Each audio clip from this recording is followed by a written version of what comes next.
It's good to have you back watching us here on The Catholic View for Women, where we give you news and views from a truly Catholic perspective. I'm Teresa Tomeo from EWTN Radio's Catholic Connection, along with my co-host Astrid Bennett Gutierrez, who's the Executive Director of the VITA Initiative, and of course Janet Morana, also a very familiar face here at EWTN, from the Silent No More Awareness Campaign, and also, of course, Priests for Life, and for many years on Defending Life. And before we go into our topic, which we'll actually be covering not only in this show, but our next episode, we do want to give a big thank you to our wonderful pastoral director, Father Frank Pavone, National Director of Priests for Life, who was such a big help to us here every time we come and tape and reviews all of our program outlines, and really appreciate his insight and his knowledge.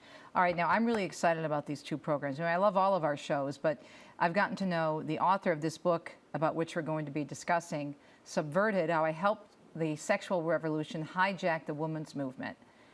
It's just a really dynamic book, but her story is so compelling. Now, we do want to let you know that the guest that we're going to have on, Sue Ellen Browder, she actually worked for a time at Cosmo magazine. So some of the issues that are being brought up, we just want to put a little advisory out there that we do have some content that might be a little bit too out there for younger people. But overall, I think you're really going to get a lot out of these next two interviews, because this was someone who was inside the culture. It's interesting, she's about 10 years older than me, and so she was ahead of me in the secular media, and when I read her book, it was like that was, that's how it all started, and I totally identified with her, and I bought into many of the messages that she was selling as a writer at Cosmo. But it's such an interesting story, it's an interesting book. She eventually converts, of all things, to Catholicism. That's right. And recently we were all together at the March for Life in Washington, D.C.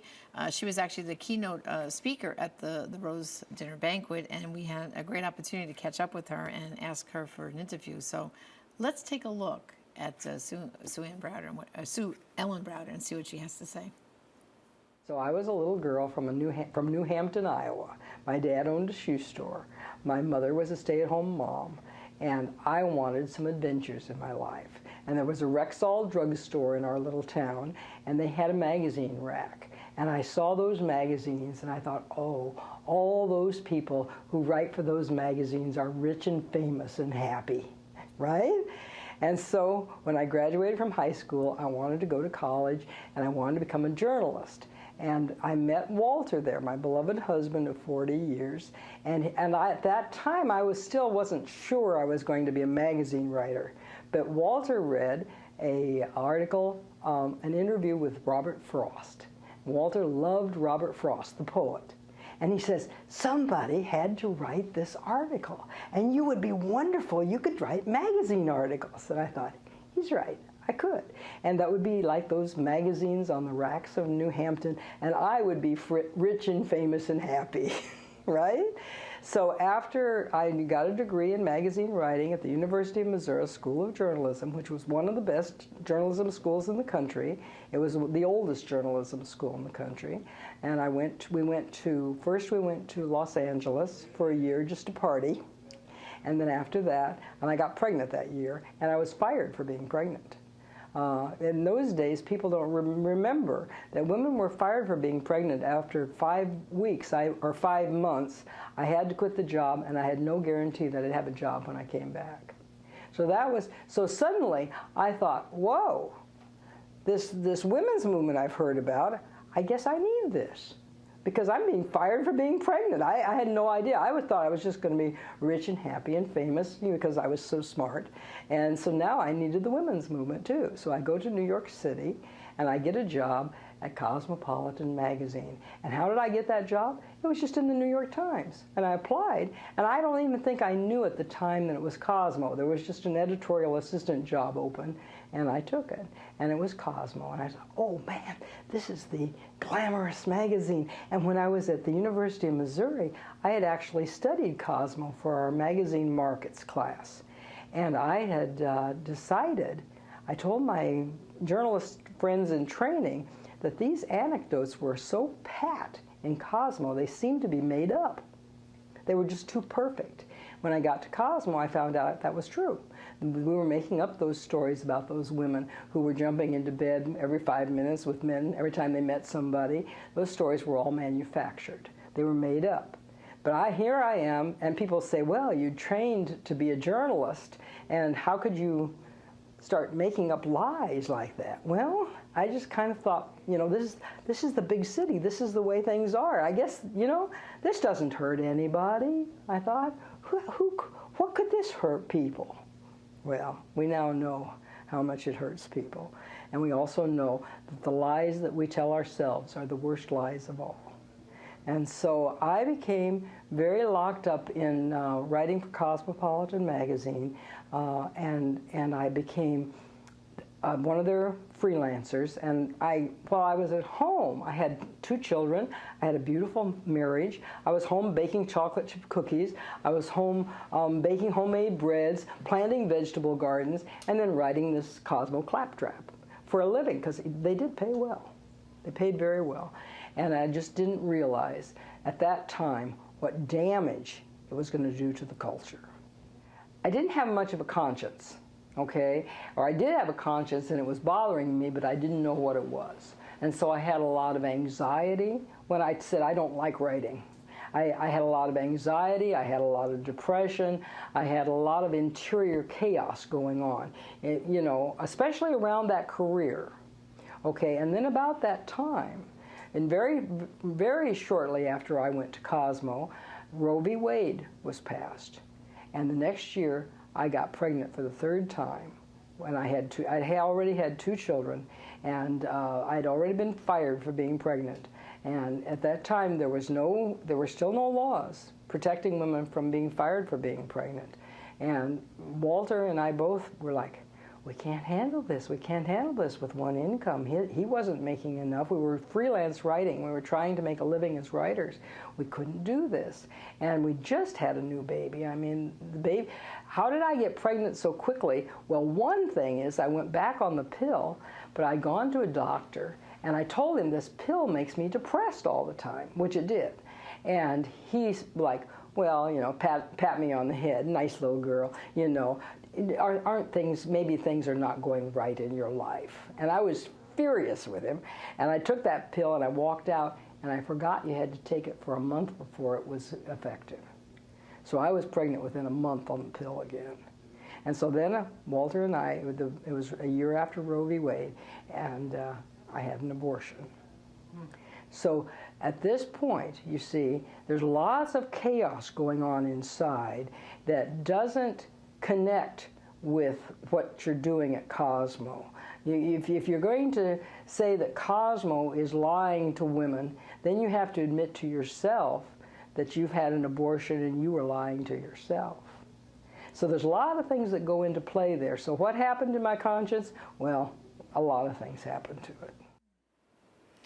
Boy, there's so much here to talk about. What's really, I think, compelling is she was saying that she had this, sort of had this dual life where she was raising children, she was, you know, planting a vegetable garden, baking cookies and baking bread, right. but she's also absorbing all these messages from the culture at the same time, and eventually to the point where she also succumbs to the, you know, feminist movement, radical feminism, and has an abortion. Yes. Well, and she's being taught too by Cosmo that they're all making up the stories, so why aren't you doing the same thing? And she realized to be a successful writer for Cosmopolitan magazine, you've got to get in the groove here with the rest of them and sell sex, sell lies.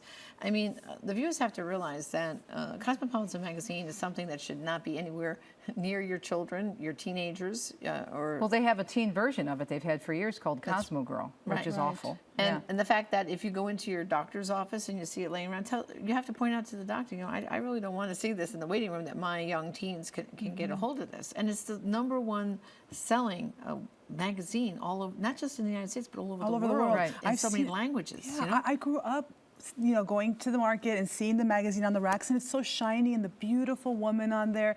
And I think all of us are taught to aspire to be that woman, to be beautiful and to be thin and to be this and that, and that's happiness. So basically, Sue Ellen is saying, I wanted to be part of that. I wanted to be that woman, or the ones who make that happen. That's going to be my happiness. Remember we were talking earlier, and that she was from a really, really small town, and she was still attracted to those magazines. And you were mentioning, Janet, being from New York, and I'm originally from the East Coast, Jersey City, big city, and then moving to a big city, Detroit.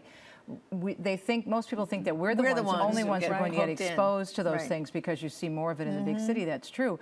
But she was back where in Iowa, she said, in a small town, and she walked into the corner drugstore and saw all of these glossy magazines, and right away was pulled in. Well, And now with the internet, I mean, now Right. it's, Oh, now now with it's cell easier phones, your to get- smartphones, and yeah. And Cosmo still enjoys this popularity of being, I'm sorry to use the expression, but I hear it often, the Bible for women. Yeah. Right. You go there to learn what it is to be a woman, how to be successful, and success is based on what Sue Ellen says. It's based on what Helen Gurley Brown, also the founder of Cosmo, said Right. was, based on sex and based on financial success in the world. That's going to be your happiness. But what you have to consider, though, is Cosmopolitan magazine before Helen Gurley Brown was almost like the Ladies' Home Journal.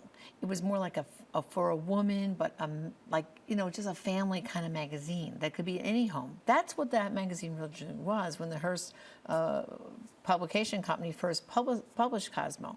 It was Helen Gurley Brown that took it in a totally different direction. spin. Different direction. But everything was, as Sue Ellen said, it was all invented. It was all made invented, up. made So up. think about this, because in the book, and it's a great book, but we'll have the link for you because you can find it on our catalog. But in the book, she talks about the fact that all of a sudden they invented this Cosmo Girl, right? The Cosmo Right. Girl was something that Helen Gurley Brown and Cosmo magazine invented, and Sue Ellen helped to promote through her articles. So the Cosmo Girl lived a very promiscuous life, and she went after men, whether they were single or married, and she was living supposedly this high life in New York City, making all this money and being very glamorous and having the latest clothes and the makeup and all this. So they invented this image of the Cosmo Girl, and when she went around, she says in the book, to try to interview people that had that lifestyle, there were very few. 5, 6, 7, 10 years later, so many women had bought into that message of the Cosmo Girl, and that's the woman's Bible. And then we started to see all these problems with sexually transmitted diseases and relationships breaking up. But it was invented. So talk about being sold a bill of goods. That's what it was. Huge. And look how, too, because of working for Cosmo and for fear of losing her job, now she was climbing up in the ladder, so to speak, in her writing and getting success. Now she's pregnant again. And what creeps in but abortion? Right. You know, I mean, I say if she wasn't working for Cosmo, she probably wouldn't, abortion wouldn't have entered her mind. But she had already been fired from a previous company from being pregnant. And the whole thing about Cosmo was how did pregnancy fit into the Cosmo world with the Cosmo Girl? It didn't. And so therefore, oh my goodness, what are Walter and I to do? We already have 2 children. We can't afford. I mean, how many times, Astrid, you and I have heard this line from women, who are considering abortion. Oh, we already have 2 children. I can't afford another one. That was the exact situation Sue Ellen was in, but because she was working for Cosmo, I think she felt my very job is threatened, part of our livelihood. Yeah, and that's the title of the book is Subverted, How I Helped the Sexual Revolution Hijack the Women's Movement. Because the fact that you're getting fired for being pregnant is a real issue. Right. The women's movement wanted to help solve those issues, but but it was hijacked by the sexual revolution. But how sad that legitimate reason to be upset, and there shouldn't be discrimination in the workplace, and the church talks about this, and we've mentioned it a gazillion times on this program, especially in the papal letter to women, Amelia Aristogatatum from John Paul II. But how sad that women were being discriminated against because they were having children. Right. And so the answer, when the movement gets hijacked, is to, okay, we're going to legalize it for you to kill your children. Right. Instead of solving the issue. Actual issue. Right. Right. It's just, but her story is so compelling, as I mentioned earlier, and there's It's a so much history meat of here. how this all was unleashed on us. It's important to know the history so that we begin to heal what's going on in our culture. Yeah, absolutely. We'll be right back to continue this discussion. Again, we'll give you the information on how to find the book Subverted, How I Help the Women's Movement Hijack the Sexual Revolution. And that is Sue Ellen Browder, and she is featured on this episode of The Catholic View for Women. All the information is on our website, thecatholicviewforwomen.com. We'll be right back with more on this book and this fascinating testimony. Stay tuned.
Thanks for watching The Catholic View for Women. I'm Teresa Tomeo, along with Astrid Bennett Gutierrez and Janet Morana, continuing our conversation on a book that every woman should have, especially anybody who has teens in the home.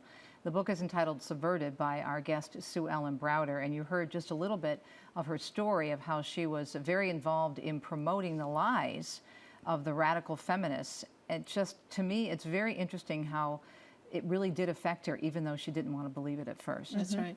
I mean, even when she said they made up the stories about They these made women them up. that were jumping from relationship to relationship and just free sex and all that, they were making it up. They weren't real women.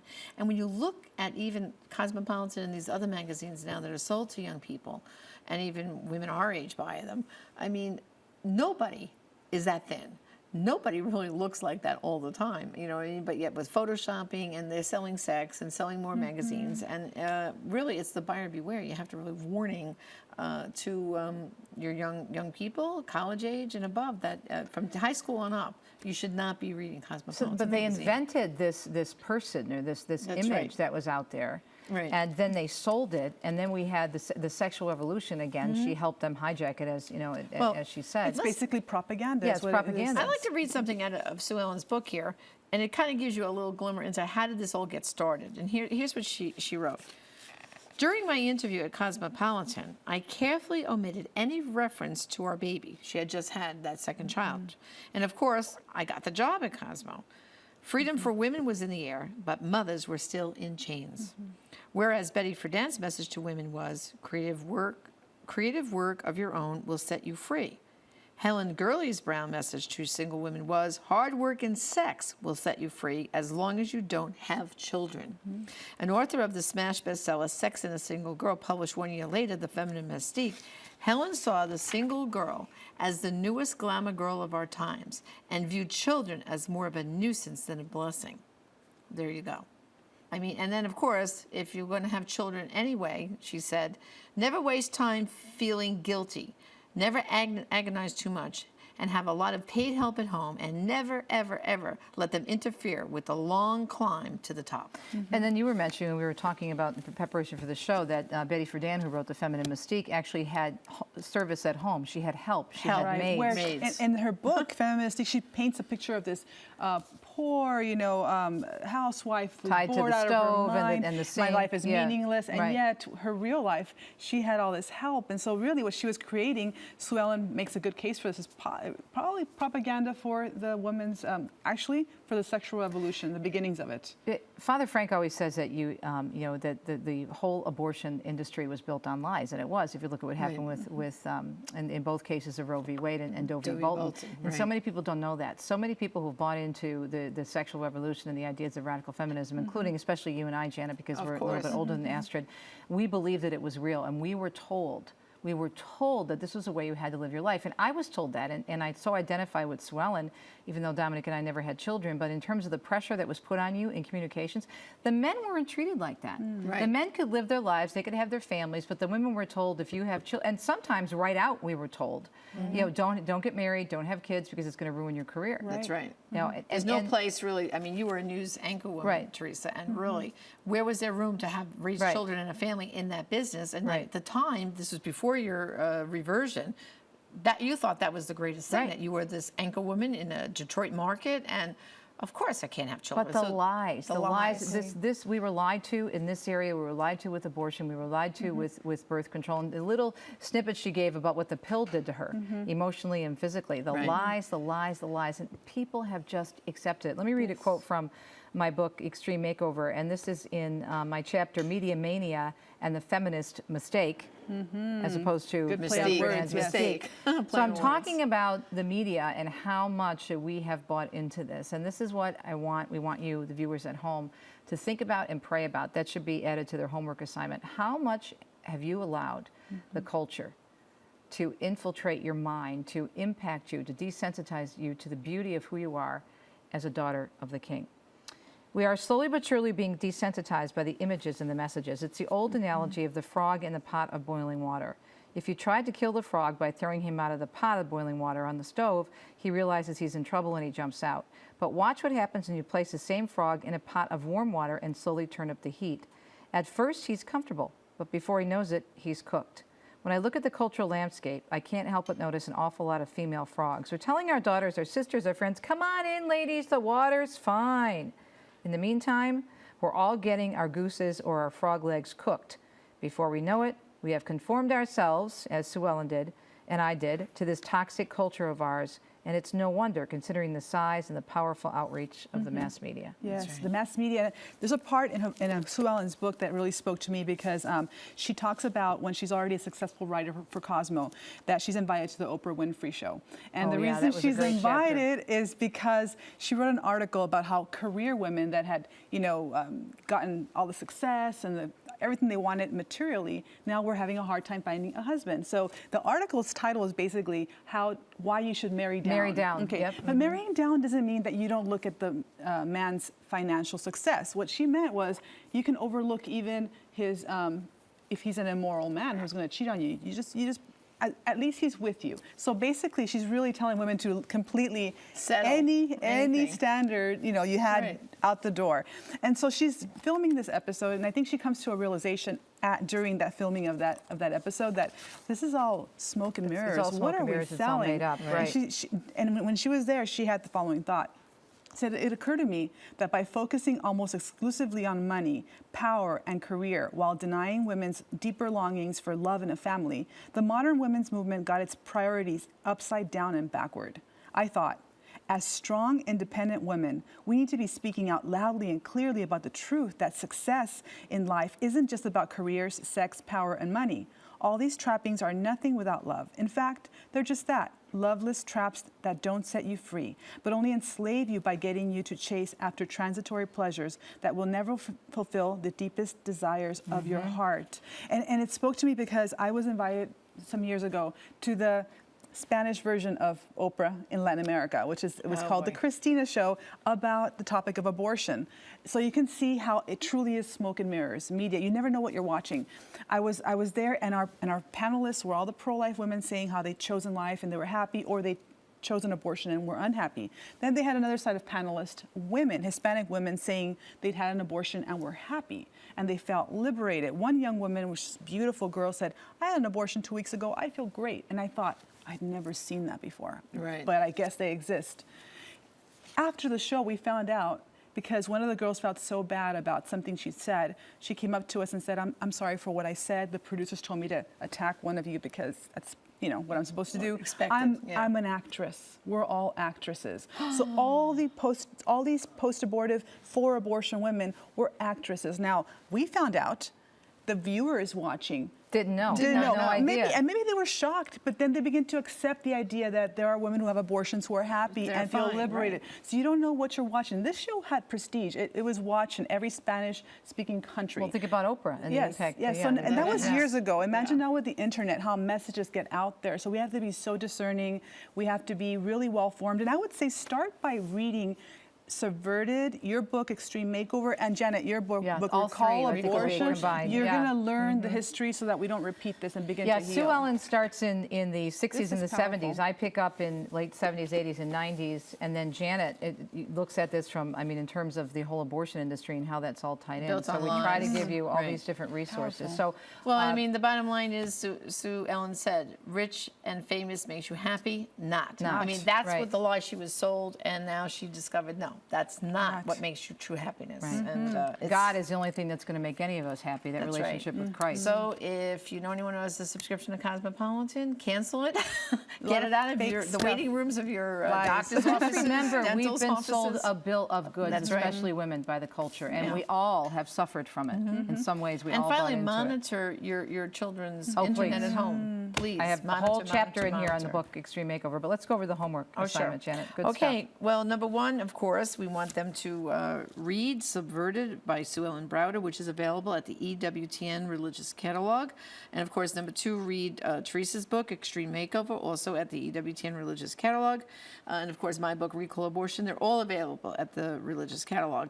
And then number 3 would be the Catholic View for Women. Go to our website for more information. We always have up there all the homework assignments are there, plus discussion questions, because we really want you to delve into these topics. We're just lightly covering them here, but there's a lot more study that can be done. Also, we can sign up for our monthly newsletter. We like them to do that. And also look at Facebook, and we have a fan page, and like our Facebook fan page.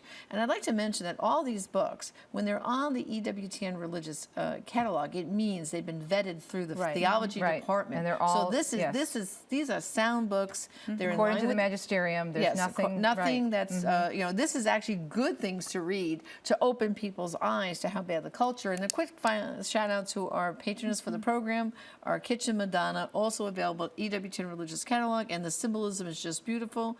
And it's the kettle, which will nourish you in body and soul, the broom to keep the house clean and your mind and thoughts clean, keys to the kingdom, and also keys to keep the house safe. And as Mother Angelica always said, you keep the holy reminders around your home, and you'll be getting your way closer to the Lord. Amen. Amen. Amen. And really, just remember that the culture has sold us a bill of goods, especially women, and we're here to help you. That's why we have the Catholic View for Women. So glad you joined us, and don't forget, as Janet and Astrid said, all of this is on our website and our Facebook page. Our website is thecatholicviewforwomen.com. More with Sue Ellen Browder on our next episode. You don't want to miss it. So we'll see you, won't we, next time, right here on the Catholic View for Women. Thanks for watching.